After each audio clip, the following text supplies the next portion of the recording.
2025-এর মধ্যেই আসলে নির্বাচনটা হয়ে যাওয়া উচিত। আমার কাছে অবশ্য মনে হয় যে নির্বাচনটা 2025-এর মধ্যে হলেও ঘোষণাটা এই মুহূর্তে আসা উচিত যে নির্বাচনটা কবে হবে, একটা রোড ম্যাপ। সেটা তো আমরা বলেছি, আমরা কিন্তু সেটা পাবলিকলি বলেছি, আমরা একটা রোড ম্যাপ চাই। বলেছি যে গভর্নমেন্টের উচিত একটা ইমিডিয়েট একটা রোড ম্যাপ দেওয়া, তারা কবে কি করবেন, এটা তো গভর্নমেন্টের ডিউটি, আমার না। ওকে, আমি কেন বলতে যাবো যে কবে তুমি কি দেবা? গভর্নমেন্ট বলবে যে আমি এতদিন এতদিন এতদিন এটা দেবো। এই কথাটা আমরা খুব পরিষ্কার করে বলেছি, এটার মধ্যে কোনো কিন্তু গোপনীয়তা নেই। গভর্নমেন্টের যারা সাপোর্টার তারা বলছে যে একটি নির্বাচন থেকে আরেকটি নির্বাচন দেওয়ার জন্য এই আন্দোলন হয় নাই, আন্দোলনটি হয়েছে অনেক কিছুকে সামনে রেখে। অনেক যারা এই কথা বলছে, যারা এই কথা বলেছে, তারা সবাই আন্দোলনের সঙ্গে কতটা জড়িত ছিল সেটা আমি জানি না। আমরা 15 বছর ধরে আন্দোলন করছি, আমরা কিন্তু কখনোই একথা, আমরা 31 দফা তো আমরা দিয়েছি 2 বছর আগে, সংস্কারের কথা আমরা বলেছি। একটি নির্বাচন থেকে আরেকটি নির্বাচন কেন দরকার এটা তাদেরকে বুঝতে হবে। সংস্কার করে আরেকটি নির্বাচন দরকার, নির্বাচন ছাড়া গণতন্ত্রের রাস্তাটা, পদকটা ওটাই, গেটটা সেটাই। সেখানে আপনাকে যেতে হলে নির্বাচন করেই যেতে হবে। কারা, কে, who is eligible to rule this country, কারা দেশ চালাবে, এই কথাটা তো আপনার জনগণই ঠিক করবে। সেই জন্যই নির্বাচন ইজ দ্য অনলি অল্টারনেটিভ।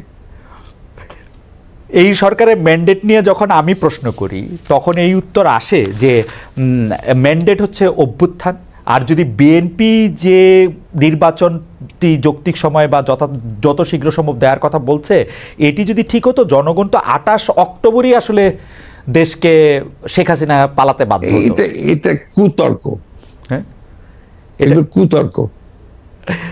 আজকে মনে হয় আমি আপনাকে অনেকগুলি কুতর্কের মধ্যে আসলে নিয়ে আসছি। আপনার পছন্দসই আমি দুই একটা প্রশ্ন করতে চাই, আপনি বা আপনার বিষয় আপনি যদি একটু বলেন। দুই একটা বিষয় শেষ হয়ে আসছে। আমি সবসময় মনে করি যে আমার দৃষ্টিকোণ থেকে আমি মনে করি যে গণতন্ত্রের শেষ কথা। শেখ হাসিনার সবচেয়ে বড় অপরাধ আমি মনে করি যে তিনি গণতন্ত্র এবং গণতান্ত্রিক প্রতিষ্ঠানগুলিকে ধ্বংস করেছেন। দুর্নীতি বা অন্যান্য অন্যায় অত্যাচার, জুলাই মাস, সেগুলি সব মাথায় রেখে আমি বলি তার সবচেয়ে বড় অপরাধ হচ্ছে তিনি গণতন্ত্রকে ধ্বংস করেছেন। আমরা আর গণতন্ত্রের ধ্বংসের জায়গায় আর দেখতে চাই না। আপনার পছন্দের যদি কোনো বিষয় থাকে আপনি এটা একটু আমাদেরকে একটু বলতে পারেন। আজকে আমি দুঃখিত যে অনেকগুলি অপ্রিয় বিষয় আপনাকে আমার হয়তো মানে আপনার অপ্রিয় বিষয়ের প্রশ্নের উত্তর, অপ্রিয় প্রশ্নের উত্তর দিতে আমি অভ্যস্ত, অতীতও দিয়েছি আমি এখন, এবং এই আত্মবিশ্বাস আমার আছে যে আপনার এই অপ্রিয় প্রশ্নগুলোর উত্তর আমি আমার মতো করে দিতে পারবো। আমার বিশ্বাস আমার দর্শক যারা, শ্রোতা যারা, তারা সেটাকে গ্রহণ করতে পারবেন।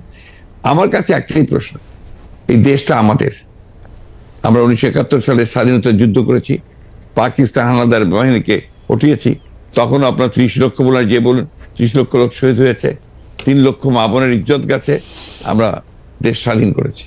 পরবর্তীকালে অনেক চড়াই অধ্যায় পার হয়েছে, বারবার আমরা আঘাতপ্রাপ্ত হয়েছি, গণতন্ত্র ধ্বংস হয়েছে, গণতন্ত্র আবার এসছে। আমরা এখন একটা জায়গায় এসছি যেখানে আমাদের একটা সম্ভাবনা সৃষ্টি হয়েছে।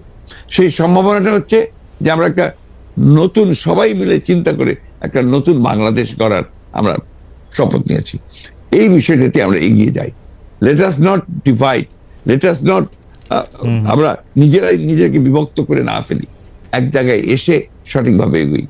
আমার সকলের কাছে আমার বিনীত অনুরোধ থাকবে, বিশেষ করে বাংলাদেশে যারা রাজনীতির সঙ্গে জড়িত হয়েছেন তাদের সকলের কাছে আমার অনুরোধ থাকবে যে আসুন আমরা বাংলাদেশটাকে রক্ষা করি, জাতিকে রক্ষা করি এবং গণতন্ত্রকে রক্ষা করি। সেটাই একমাত্র পথ।